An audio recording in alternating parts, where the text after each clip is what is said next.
दोस्तों, एक प्रदेश में एक गरीब लड़का था। वह लड़का इतना गरीब था कि वह हर रोज़ कहीं ना कहीं से खाने के लिए कुछ इकट्ठा करता था, लेकिन हर रोज़ उसका खाना गायब हो जाता था। एक दिन उसे पता चला कि एक चूहा उसका खाना चुरा लेता है, तो उसने उस चूहे को पकड़ा और उससे पूछा कि तुझे पता है कि मैं कितना गरीब हूँ, फिर भी तू मेरा खाना चुराता है। अगर तुझे चुराना ही है तो किसी अमीर आदमी का चुरा, क्योंकि उससे उसको कोई फ़र्क नहीं पड़ेगा। चूहा बोला कि तेरी किस्मत में सिर्फ कुछ ही चीज़ें लिखी है और तुझे वही मिलेगा, भले तू कितनी भी कोशिश कर ले, भले तू कितना भी इकट्ठा कर ले, परंतु तू उन्हें अपने पास नहीं रख पाएगा। ये सुनकर वह लड़का बहुत अचंभित हुआ कि ऐसे कैसे हो सकता है। तो चूहे ने कहा कि अगर तुझे जानना ही है कि तेरी किस्मत में क्या है तो तुझे भगवान बुद्ध के पास जाना चाहिए, वही तुझे बता सकते हैं कि तेरी किस्मत में क्या है।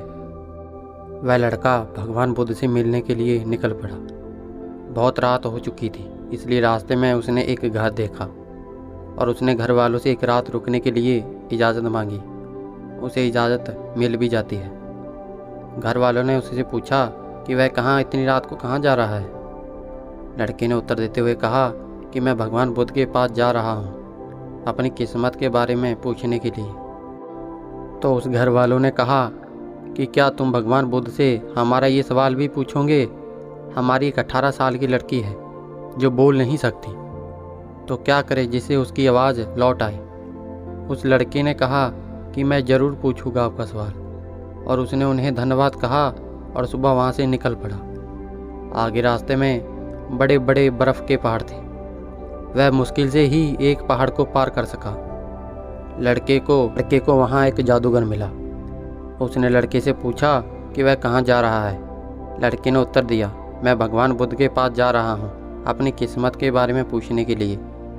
तो जादूगर ने कहा, क्या तुम भगवान बुद्ध से मेरा ये सवाल पूछोगे? मैं 1000 सालों से तपस्या कर रहा हूँ ताकि मैं स्वर्ग जा सकूँ, और मेरे अनुभव के हिसाब से मुझे अब तक स्वर्ग चले जाने चाहिए था, तो मैं ऐसा क्या करूं जिससे मैं स्वर्ग जा सकूं? लड़के ने कहा, ठीक है, मैं आपका सवाल भी पूछूंगा। उस जादूगर के पास एक जादुई छड़ी थी, जिसकी सहायता से उसने उस लड़के को बर्फ़ के पहाड़ों के उस पार छोड़ दिया। जब वह आगे बढ़ा तो उसके सामने एक बहुत बड़ी चुनौती थी। एक बहुत बड़ी नदी थी जिसे वह खुद पार नहीं कर सकता था। तभी उसकी मुलाकात एक विशाल काय कछुए से हुई, जो उसे नदी पार करवाने के लिए तैयार हो गया। कछुआ भी उससे वही सवाल पूछा कि तुम कहाँ जा रहे हो? तो लड़के ने कहा कि मैं भगवान बुद्ध के पास जा रहा हूँ अपनी किस्मत के बारे में जानने के लिए। तो कछुए ने कहा, क्या तुम भगवान बुद्ध से मेरा ये सवाल पूछोगे? मैं 500 सालों से ड्रैगन बनने की कोशिश कर रहा हूँ, परंतु अभी तक बन नहीं पाया, तो मैं ऐसा क्या करूँ जिसे ड्रैगन बन जाऊँ? लड़के ने कहा, ठीक है, मैं आपका सवाल भी पूछूंगा।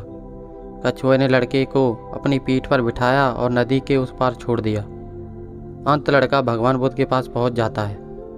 वहां और बहुत सारे लोग थे। भगवान बुद्ध ने कहा कि मैं एक व्यक्ति के सिर्फ 3 सवालों के ही जवाब दूंगा। लड़का एकदम अचंभित हो गया, क्योंकि उसे तो 4 सवाल पूछने थे। वह सोचने लगा कि उसे कौन से 3 सवाल पूछने चाहिए। उसने कछुए के बारे में सोचा कि कछुआ तो 500 सालों से ड्रैगन बनने की कोशिश कर रहा है, और वह जादूगर तो 1000 साल से स्वर्ग में जाने के लिए तपस्या कर रहा है, और वह लड़की बिना बोले कैसे अपनी ज़िंदगी गुजार सकती है।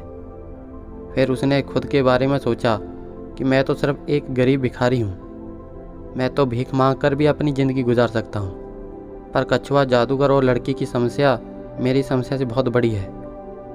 इसलिए उसने उनके 3 सवाल भगवान बुद्ध से पूछे। भगवान बुद्ध ने जवाब दिया कि कछुआ 500 सालों से ड्रैगन बनने की कोशिश कर रहा है, परंतु वह अपने कवच को छोड़ने के लिए तैयार नहीं है। जब तक वह अपने कवच को नहीं छोड़ेगा तब तक वह ड्रैगन नहीं बन सकता, और वह जादूगर 1000 साल से उस छड़ी को अपने पास रखे हुए है। वह छड़ी उसे स्वर्ग जाने से रोक रही है, और अगर उसे स्वर्ग जाना है तो उसको वह छड़ी त्यागनी होगी, और जब उस लड़की को उसका जीवन साथी मिल जाएगा तो लड़की बोलना शुरू कर देगी। उस लड़के ने भगवान बुद्ध को बहुत बहुत धन्यवाद बोला और वहाँ से रवाना हो गया। वह दोबारा कछुए के पास गया और बोला कि भगवान बुद्ध ने कहा कि अगर तुम ड्रैगन बनना चाहते हो तो तुम्हें कवच को छोड़ना होगा। जैसे ही कछुए ने कवच उतारा, उसके अंदर कीमती मोती थे। कछुए ने वह मोती उस लड़के को दे दिए और वह ड्रैगन बन गया। उसके बाद वह लड़का जादूगर के पास गया और उससे कहा कि अगर तुम्हें स्वर्ग जाना है तो तुम्हें ये छड़ी त्यागनी होगी। उस जादूगर ने अपनी छड़ी उस लड़के को दे दी और उसके बाद वह लड़का उसी घर में गया जहाँ उसने रात गुजारी थी। जब वो वहाँ पहुँचा तो वह लड़की उसके सामने आई और बोली, उस रात तुम ही हमारे घर में आई थे ना? और उसने उससे विवाह किया।